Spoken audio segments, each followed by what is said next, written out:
Hello जी दोस्तों, नमस्कार, हर हर महादेव। तो आशा करता हूँ आप बहुत बढ़िया होंगे। तो उत्तराखंड के रुद्रप्रयाग जिले में स्थित बाबा भोलेनाथ का यह विश्व प्रसिद्ध मंदिर केदारनाथ, जहाँ पर हर किसी व्यक्ति की एक बार जाने की इच्छा जरूर होती है। तो इस वीडियो में हम बात करने वाले हैं बाबा केदारनाथ धाम से जुड़ी यात्रा के बारे में। इस यात्रा से जुड़ी हर छोटी बड़ी जानकारी मैं इस वीडियो के माध्यम से आपको देने वाला हूं। और यदि आप जुलाई या अगस्त के महीने में केदारनाथ धाम आने की सोच रहे हैं तो ये वीडियो आपके लिए बहुत ज़्यादा हेल्पफुल होने वाली है।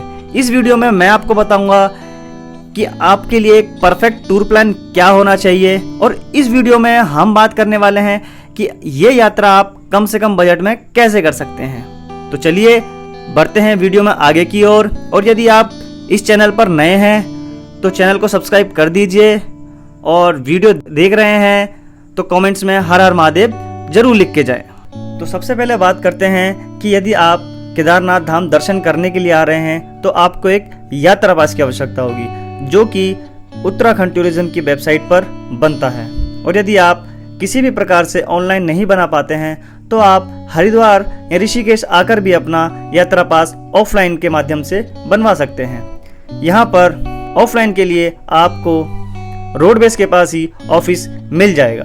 तो अब बात करते हैं कि आप केदारनाथ धाम कैसे पहुँचेंगे। मान लीजिए यदि आप उत्तराखंड छोड़ किसी और राज्य से दर्शन करने के लिए आ रहे हैं तो आप सर्वप्रथम हरिद्वार या ऋषिकेश पहुंच जाइए। यहाँ पहुंचने के लिए आप बस या ट्रेन किसी भी माध्यम से आ सकते हैं। मान लीजिए कि आप यदि दिल्ली से आ रहे हैं तो आप सीधे हरिद्वार पहुंच जाइए, और एक रात हरिद्वार रुकने के बाद जल्द से जल्द अगली सुबह केदारनाथ धाम के लिए 4 से सुबह 8 या 9 बजे तक बसें चलती हैं, जो कि आपको सीधा डायरेक्ट सोनप्रयाग छोड़ती हैं। सोनप्रयाग पहुंचने के बाद आप सोनप्रयाग ना रुककर इस रात को आप गौरीकुंड रुकिए, जिससे कि आप जल्द से जल्द अगली सुबह ट्रैक स्टार्ट कर सकें।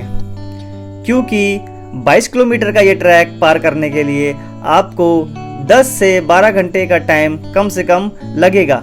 जितनी जल्दी आप सुबह ट्रैक स्टार्ट कर पाएंगे उतनी ही जल्दी आप शाम को बाबा के धाम पहुंच पाएंगे और शाम की आरती आप देख पाएंगे। तो चलिए अब बात करते हैं कि आपको यहाँ खाने की और रहने की क्या व्यवस्था मिलेगी। जैसा कि आपको पता है कि इस समय मानसून का टाइम चल रहा है, तो बहुत कम ही यात्री केदारनाथ धाम दर्शन के लिए आते हैं। तो इस समय बहुत ही कम प्राइस में आपको यहाँ हर चीज़ देखने को मिल जाएगी।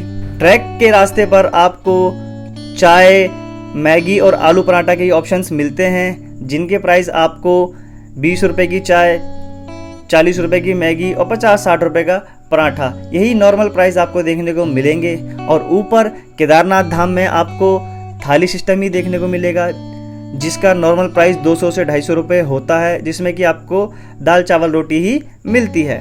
और आप बात करते हैं कि आपको यहाँ रहने का क्या ऑप्शन मिलेगा। केदारनाथ धाम से 1 किलोमीटर पीछे बेस कैंप से ही आपको रहने की सुविधाएं मिलना स्टार्टिंग हो जाती है। बेस कैंप पर आपको टेंट और शेयरिंग कैंप मिल जाते हैं, जिसमें कि शेयरिंग कैंप में आपको 200 से 300 रुपये पर हेड का ऑप्शन मिल जाता है। और यदि आप शेयरिंग कैंप नहीं लेना चाहते, पर्सनल टेंट लेना चाहते हैं, तो उसका ऑप्शन भी आपके पास है। वो आपको 1000 रुपये तक 2 पर्सन का पड़ जाएगा।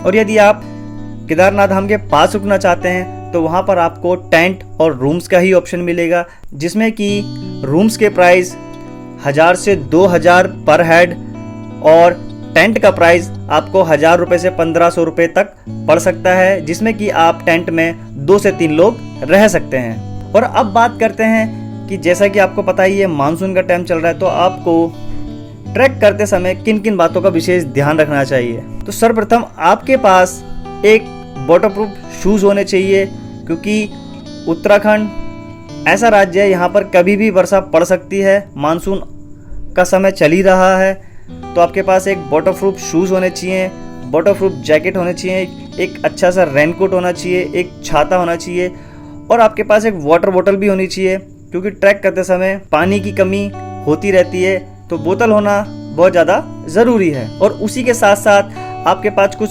बेसिक मेडिसिन्स भी होनी चाहिए, जैसे कि बुखार, सर दर्द, उल्टी, थकान, हेड पेन, इन सब की गोलियां आपके पास होनी चाहिए जो कि आपको यूजफुल रहेंगी ट्रैक करते समय। और सबसे लास्ट में अब बात करते हैं कि आपका इस यात्रा में कितना बजट लग जाएगा। तो मैं आपको स्टार्टिंग से बताता चलता हूँ, आप ऐड करते रहिएगा, कैलकुलेट करते रहिएगा।